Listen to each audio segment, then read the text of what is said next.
dan bagaimana penyusunan program yang telah kami buat. Yang latar belakang program ini adalah kami sudah berfokuskan program ini pada edukasi seksual terhadap anak-anak. Namun kami belum menemukan tempat yang sesuai untuk menjalankan program ini. Lalu setelah kami cari, ternyata kami menemukan di Kelurahan Tanjung Raya Kecamatan Kedamaian Kota Bandar Lampung, kami menemukan satu kasus pelecehan seksual terhadap anak kecil di mana korban berusia 5 tahun. Jadi di tempat inilah kami menjalankan program tersebut karena tempat ini sesuai untuk membekali ilmu kepada anak-anak bahwa itu adalah tindakan pelecehan seksual dan apa sih yang akan mereka lakukan ketika mereka mengalami pelecehan seksual tersebut. Program ini dimulai dari 28 September setelah kami menyusun program dan rangkaian acara yang telah kami buat sebelumnya.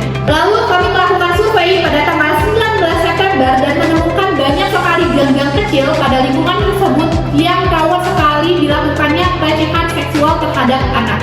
Dan di hari yang sama, kami menemui anak-anak selaku subjek atau audiens yang akan kami berikan sosialisasi atau edukasi seksual yang akan dilaksanakan pada 28 September 2025. Setelah kami melakukan identifikasi masalah, kami melakukan prasurvei pada tanggal 14 September untuk menemui Bu Mariana selaku RT 04 untuk mengonfirmasi kasus pelecehan anak yang ada di lingkungan tersebut. Setelah kami berbincang dan menemui Bu Mariana, kami diarahkan untuk meminta izin kepada RT 05 dan 06 serta Kelurahan Tanjung Raya. Kami juga melakukan kerjasama kepada Karang Taruna Tanjung Raya sebagai aktor untuk hasil dan evaluasi di program yang telah kami buat. Pada minggu pertama, pengenalan konsep dasar privasi tubuh. Perkembangan pada minggu ini, kami melakukan interaksi dan pendekatan kepada mereka. Kami memperkenalkan nama kepada anak-anak tersebut, juga demikian dengan mereka. Sehingga terjalin kedekatan antara kami sebagai pemateri dan juga sebagai pelaksana program dengan orang yang menerima mereka anak-anak sebagai peserta. Oke, selanjutnya adalah pada minggu kedua di mana materi tentang lingkaran orang terpercaya.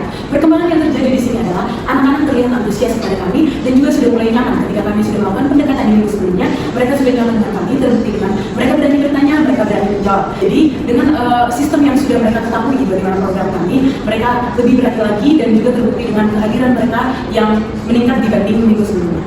Oke, selanjutnya adalah materi tentang rahasia baik dan rahasia buruk. Pada minggu ini, target kami adalah diharapkan anak-anak tersebut atau peserta tersebut dapat mengkategorikan bagaimana rahasia baik dan rahasia buruk. Dan ini juga berkaitan dengan minggu lalu, di mana materinya adalah lingkaran orang terpercaya. Jadi ketika mereka bisa mengkategorikan rahasia baik dan rahasia buruk, mereka dapat menceritakannya kepada lingkaran orang terpercaya. Pada minggu keempat yang menjadi minggu terakhir dari program kami ini, kami mengadakan evaluasi dan juga menghadirkan seorang aktor. Evaluasinya berbentuk dengan ujian tulisan. Terbukti dengan tahap perkembangan mereka. Rata-rata peserta atau anak-anak bisa menjawab pertanyaan tersebut dan dapat nilai yang memuaskan. Jadi, bisa dikategorikan bahwa materi-materi yang telah kami jelaskan pada minggu-minggu sebelumnya dapat mereka tangkap dengan baik. Dan selanjutnya adalah aktor berperan sebagai orang yang tidak dikenal oleh peserta.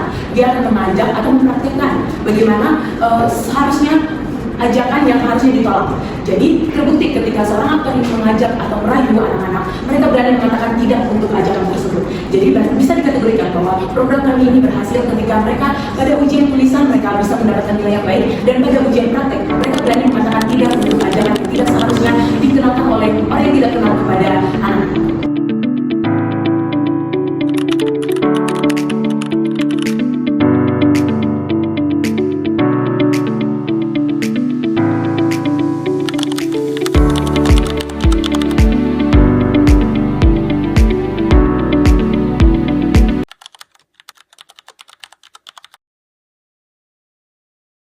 Untuk bagian monitoringnya, kami melakukan program ini dalam setiap pertemuan dan dalam 4 minggu pertemuan. Setiap pertemuannya, kami memberikan beberapa materi dasar dengan game yang sesuai dengan materi sebagai bentuk evaluasi kepada anak-anak. Di minggu pertama, saya menyampaikan materi dasar tentang privasi bagian tubuh yang aman disentuh dan tidak aman untuk disentuh.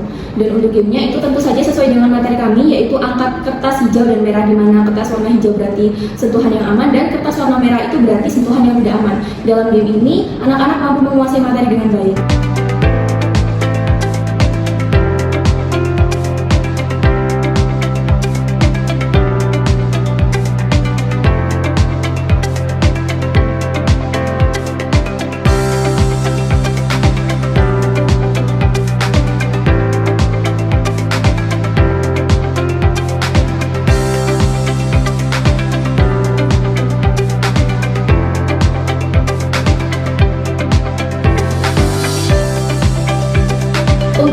di minggu kedua, kami menyampaikan materi tentang cara membentuk lingkaran orang terpercaya kepada anak-anak supaya ketika mereka mengalami pelecehan seksual atau hal buruk serupa, mereka dapat melaporkan hal tersebut kepada orang terpercaya mereka.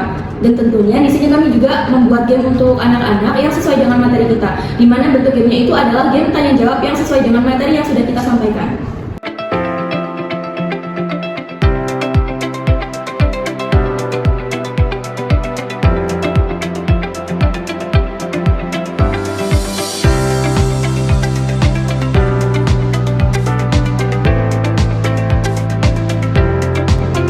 Di minggu ketiga, kami menyampaikan materi tentang rahasia baik dan rahasia buruk yang perlu diingat bagi anak-anak. Di mana kami juga menyampaikan game yang sesuai dengan judul materi kami, di mana pelaksanaan gamenya itu anak-anak harus duduk melingkar. Di situ kami menyetel musik dan kita memberikan benda kepada anak-anak yang duduk melingkar.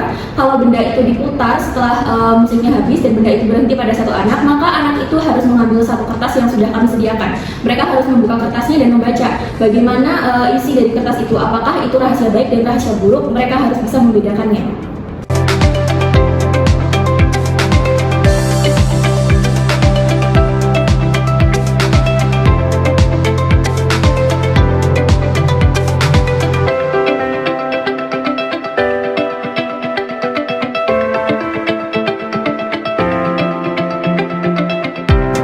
Di pertemuan terakhir atau minggu keempat, kami tidak memberikan materi baru, melainkan kami mengulang materi dari pertemuan pertama hingga ketiga sebagai bentuk evaluasi ketika anak-anak hendak melakukan ujian tertulis. Karena di minggu terakhir kita memberikan ujian tertulis kepada anak-anak berupa memberikan soal pilihan ganda sebanyak 20 soal dan juga ujian praktik bersama Karang Taruna di Kelurahan Tanjung Raya, Kecamatan Kedamaian.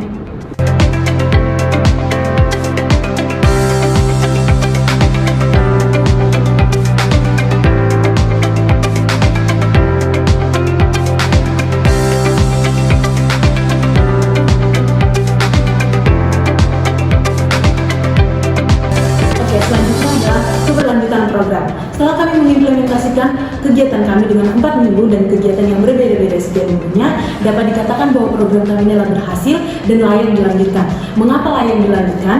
Dikarenakan setelah kami mengimplementasikan program kami ini dengan materi yang berbeda-beda, mereka memahaminya dan dapat memberi dampak positif terhadap dirinya sendiri dan dapat menjaga dirinya sendiri. Juga tujuannya adalah untuk menjaga regenerasi masa depan kita agar di sana juga tidak terjadi lagi hal yang serupa, yaitu pelecehan terhadap anak di usia dini. Selanjutnya kita dapat lebih mengembangkan program ini, yaitu dengan lebih melibatkan orang tua, kelurahan setempat, dan juga bisa kita buat dengan ide memberi kegiatan ini menjadi hal yang rutin setiap bulannya.